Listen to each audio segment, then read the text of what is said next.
Okay, so here it is, the car we're about to go up the hill in, the Dallara Stradale.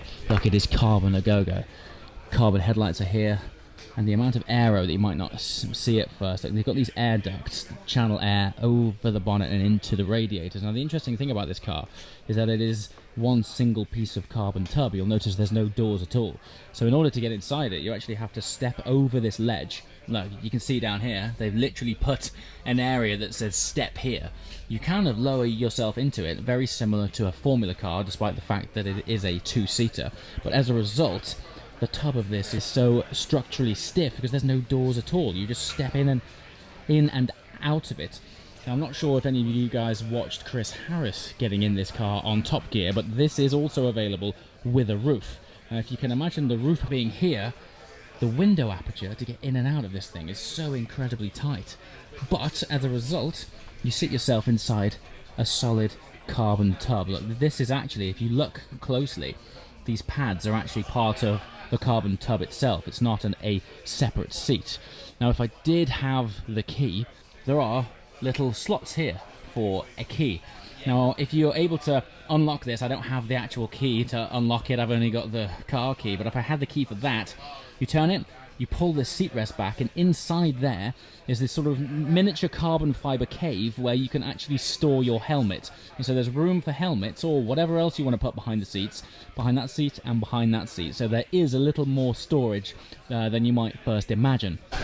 Now one of the major stats that surrounds this car is the weight of it and the downforce. The overall car is 855 kilograms, but together with this colossal wing, it generates 820 kilograms of downforce, allowing it to pull up to 2 lateral Gs when you're taking it for a drive on circuit. Now, despite the fact that we're about to take this up the hill climb, I'm sure it's still going to be incredibly fast, but this thing really is suited to a track where you can get some heat in these tyres and, more importantly, use the aero. Now, like any good aero car, when you look through the vents towards the floor, it is more of an exoskeleton than a normal car. If this was a normal car right now, all of that would just be sort of full of arch and you wouldn't be able to see daylight through it.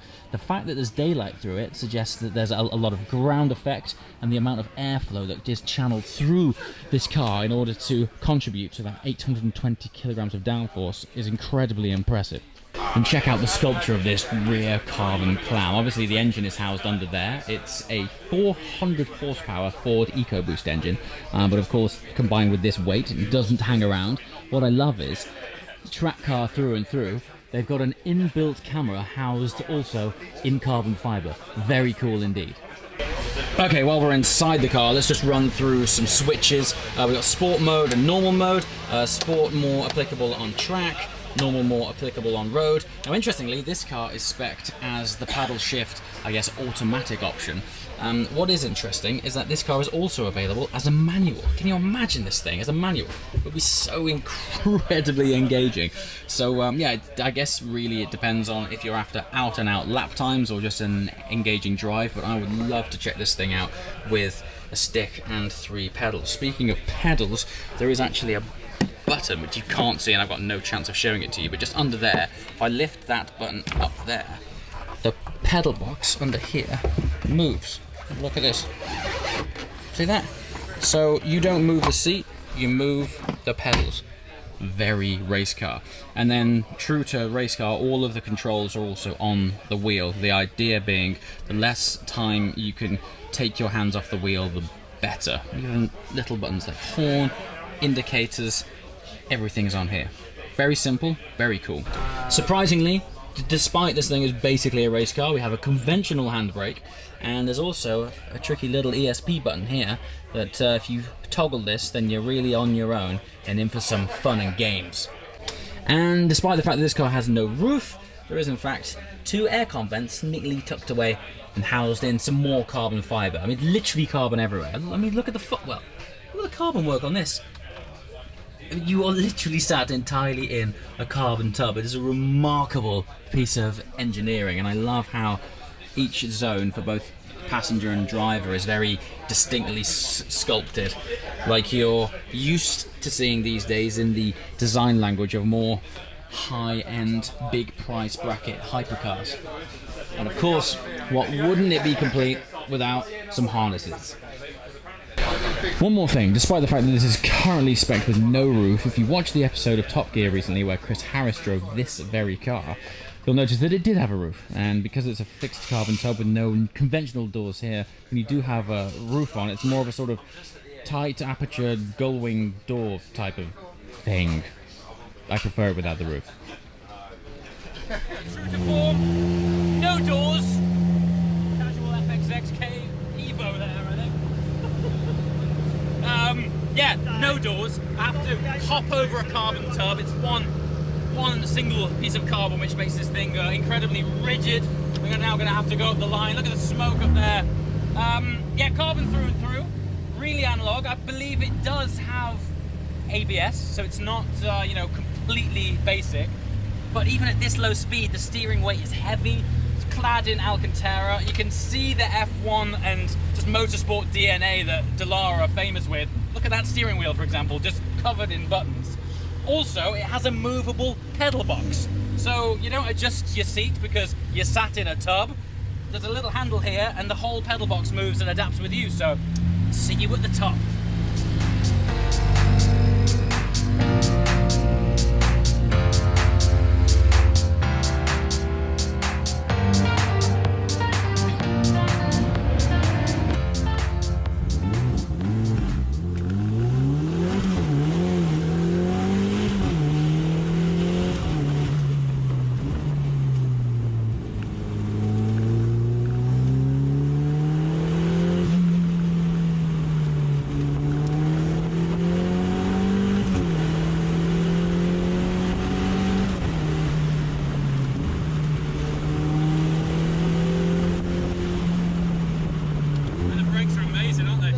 The brakes are amazing.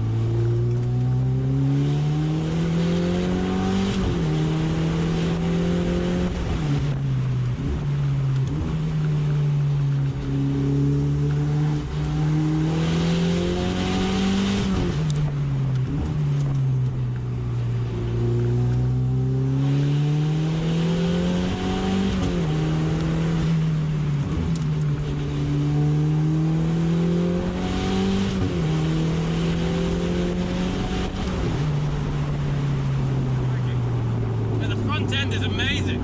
It's turns, it's like a go-kart. Unreal, what a thing.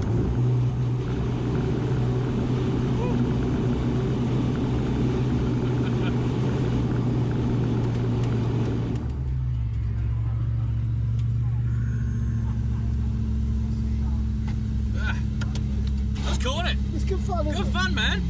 It's kind of once you're used to it. It's good fun. Effortless. Yeah, that's cool. It's just like a little go-kart. Yeah. It really is. I mean, for a first run, you're like, what, you know? You're like, I don't know what brakes, I don't know where I'm going.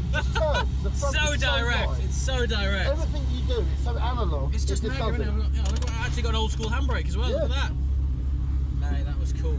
That was cool. Whew, excuse the helmet hair. So there you have it, a very quick run in the Dallara.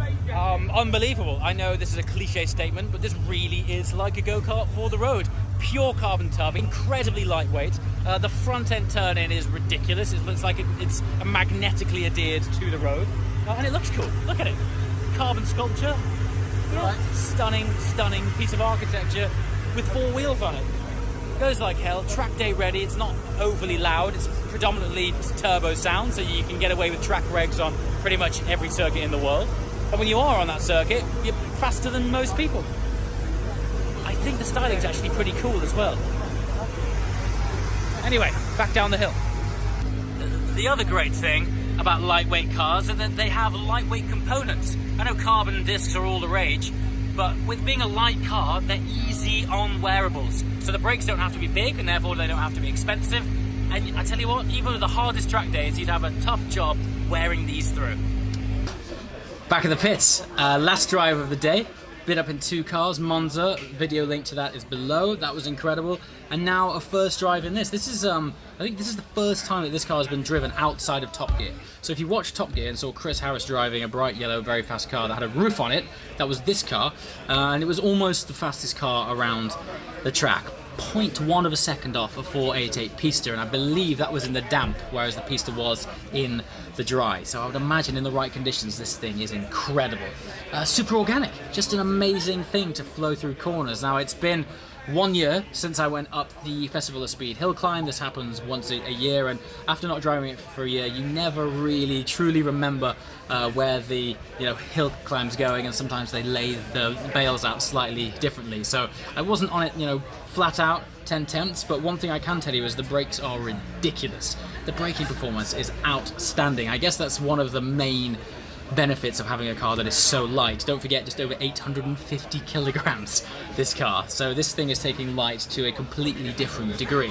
And what I love about that, and recently I've been doing like small snippets and series on cars which are not all about headline figures, all about more enjoyable power to weight and exploitable cars, and this is right up there with them. This would spank the best of them on track. It's right up there with the fastest road legal supercars. So well done, Dallara, your first sports car.